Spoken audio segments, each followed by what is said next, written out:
Olá, meus amigos, sejam muito bem-vindos ao canal A Resposta Está na Estrela. Estamos nos capítulos 20º e 21º do audiolivro Como Vivem os Espíritos, por Antônio Fernandes Rodrigues, edição atualizada por Tânia Fernandes de Carvalho. Um guia surpreendente sobre a vida após a morte. Capítulo 20. O casamento entre os espíritos. Se já tivemos muitas reencarnações, como fica a situação conjugal das pessoas que vivem no mundo espiritual perante os parceiros de existências terrenas anteriores? Em primeiro lugar, devemos lembrar que não nos encontraremos com todas as pessoas com quem já tivemos experiências conjugais, pelos seguintes motivos. A. Nem todos irão para o mesmo plano em que nos encontraremos, em virtude do estado evolutivo de cada pessoa. B. A maioria poderá estar encarnada neste ou em outros mundos. Em segundo lugar, devemos considerar a questão da afinidade. Nós nos aproximamos da pessoa com quem temos mais simpatia, mais afetividade. Quanto às outras, com as quais já tivemos relacionamento conjugal, elas naturalmente estarão vivendo com aquelas que lhes são afins, porque a maioria dos casamentos é de expiação e provas, de conveniência ou casamentos acidentais. Aliás, como diz André Luiz, o maior número de casais humanos é constituído de verdadeiros forçados sob algemas. Tendo em vista a nossa condição de espíritos imperfeitos, já cometemos muitos desatinos no campo da sedução. Daí nos aprisionarmos a certos compromissos reparatórios, que nem sempre levamos a bom termo. No plano espiritual, entretanto, os casamentos convencionais mudam de parceiros, cada um procurando aquele que lhe é mais simpático, mais afim. É por isso que não há problemas de poligamia, a não ser com os infelizes das regiões inferiores. André Luiz nos conta ainda o caso de Tobias e suas duas ex-mulheres de sua última encarnação, Hilda e Luciana, com esta em segunda núpcias. Tobias, ao desencarnar, foi acolhido por Hilda, a sua primeira esposa. Luciana, ao morrer, foi recebida fraternalmente pelo casal, Tobias e Hilda, que a assistiu até que ela reencarnasse e casasse com a pessoa afim, que a precedera no reencarne em alguns anos. Nesse fato, vemos que o segundo casamento de Tobias com Luciana não representou nenhum problema para o trio, embora os três tenham estado sob o mesmo teto por algum tempo, porque Luciana reconheceu que Hilda e Tobias se amavam e que seu companheiro de existências terrenas anteriores estava reencarnado, aguardando-a para uma nova existência em comum. O seu casamento com Tobias, porque este enviuvara-se, foi apenas de ordem material e não por afinidade. No mundo espiritual, portanto, os problemas são mais bem compreendidos e solucionados, desde que se trate de criaturas moralizadas. Nas cidades espirituais mais felizes, a realização dos casamentos se dá entre os espíritos simpáticos, desde que ambos se encontrem no mesmo plano. Caso contrário, aquele que estiver desencarnado deverá aguardar o regresso do companheiro que estiver encarnado. Pode ocorrer também que o espírito se encontre em plano inferior ao do seu companheiro, seja visitado por este, como é o caso de Alfredo e Ismalha, mencionado por André Luiz. Essa separação domiciliar permanecerá até que haja permissão para a vivência em comum. O mesmo pode acontecer entre encarnado e desencarnado, em que, pelo sono, no desdobramento inconsciente, o encarnado se encontre com o desencarnado, matando as saudades da separação. Acontece o mesmo no caso do desdobramento consciente.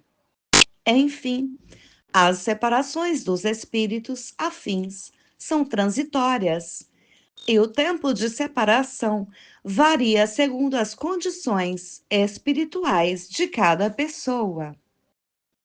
O amor, na realidade, está além das atrações físicas. É mais puro entre os espíritos que já superaram as necessidades sexuais, porque pairam no campo dos ideais superiores. As afeições desses espíritos são inalteráveis, porque não estão ocultas pela máscara da hipocrisia. O amor que os une é para eles a fonte de uma suprema felicidade. Enquanto não alcançarmos essa faixa evolutiva, seremos dominados pelo instinto animal da caça ao sexo oposto, de satisfação passageira. E essa condição não é apenas dos encarnados, mas também dos desencarnados. Ambos estão submetidos às exigências fisiológicas de seu corpo material, sejam carnais ou perispirituais. Capítulo 21. Como se processa a reencarnação? Desde que o espírito possui o poder de organizar a matéria, é a ele que atribuímos essa função para explicar a formação do embrião e do feto. Por Gabriel Delany. Muitos leitores já ouviram falar sobre a reencarnação, um dos princípios básicos do Espiritismo, mas poucos são os que se dedicam ao estudo sobre tão importante assunto, motivo pelo qual vamos focalizá-lo neste capítulo. André Luiz nos fala detalhadamente sobre esse tema, desde o encontro do pretendente ao reencarne com os seus futuros pais, durante o sono, até a ligação perispiritual com o óvulo fecundado. Como ele nos ensina, cada reencarnação tem suas características próprias, não havendo, portanto, dois renascimentos exatamente iguais, embora, em linhas gerais, a técnica seja a mesma. Como é do conhecimento dos que estudam o Espiritismo, os espíritos construtores somente entram em ação algumas horas após o ato sexual, pois a intimidade do casal é sagrada, desde que sejam criaturas moralizadas. Tendo em vista que os espermatozoides, aos milhões, avançam vagarosamente pelos condutos naturais em busca do óvulo, numa velocidade de 1 minuto para cada 3 milímetros percorridos. O responsável pela reencarnação ativa magneticamente o elemento escolhido e ele tomará a dianteira e atingirá, como um projétil, o óvulo que se assemelha a uma esfera de açúcar, amido e proteínas. Ao ser dilacerado pela cutícula espermática, o óvulo se enrijece, cerrando os poros tenuíssimos, impedindo a intromissão de qualquer outro dos competidores. Após esse lance, o elemento vitorioso prossegue a caminhada até o núcleo do óvulo, que levará de 4 a 5 minutos. O reencarnante, já em sua forma perispiritual reduzida às dimensões de uma criança, devido ao influxo magnético dos construtores espirituais, é recebido pela futura mãe, que o retém amorosamente sobre o peito, interpenetrando-lhe o corpo perispirítico, graças a um processo de união magnética. O organismo materno fornecerá todo o alimento para a organização do corpo físico, que vai desenvolvendo-se e reproduzindo, em síntese, durante os primeiros meses de gestação, todos os degraus da série zoológica, repetindo num curso rápido as etapas vencidas e estacionando na posição em que deve prosseguir no aprendizado. Essa tese também é definida por Gabriel Delany em seu livro A Reencarnação. Diz André Luiz: na organização fetal, o patrimônio sanguíneo é uma dádiva do organismo materno. À medida que o feto se desenvolve, mais prisioneiro fica o reencarnante de seu corpo em formação, acentuando-se o estado perturbativo que se iniciou antes de sua imersão na carne. Como o renascimento significa uma espécie de morte no plano espiritual, pois, à medida que se intensificam as operações magnéticas de redução do corpo perispiritual às dimensões de uma criança, o espírito vai se tornando cada vez mais inconsciente. Seu olhar fica vago, menos lúcido, como se aliando ao mundo em que se encontram. A maioria é conduzida ao ventre materno como crianças adormecidas. Um detalhe interessante é o do ajustamento do espírito sobre o óvulo já fecundado, que a partir desse momento começa a movimentar-se, recebendo a ação vigorosa do modelo, que é o perispírito reencarnante.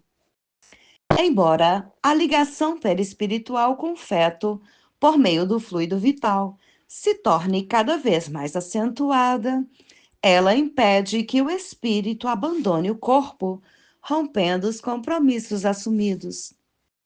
Isso, porém, representa um verdadeiro suicídio, pelo qual o responsável terá de pagar.